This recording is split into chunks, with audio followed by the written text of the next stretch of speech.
জয় নিতাই। মা সীতা দেবীকে কেন রাবণের কন্যা বলা হয়?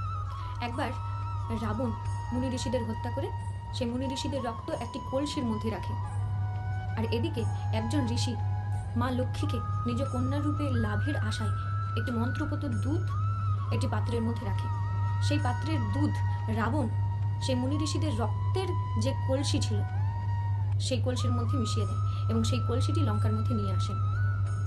এদিকে মন্দোদরী রাবণের অপরাধ গোপন করার জন্য সেই রক্ত এবং দুধ নিজেই পান করে নেন এবং তার ফলে তিনি গর্ভবতী হন। সেই গর্ভের সন্তানকে তিনি রাবণের অনুপস্থিতিতে রাবণের ভয়ে একটি সিন্দুকের মধ্যে রাখেন এবং লঙ্কা থেকে অনেক দূরে সেখানে মাটির মধ্যে পুঁতে রাখেন। এদিকে জনক রাজা এবং সুনয়না দেবী তারা যখন ক্ষেতের মধ্যে হাল চালাচ্ছিলেন, তারা সেই সিন্দুক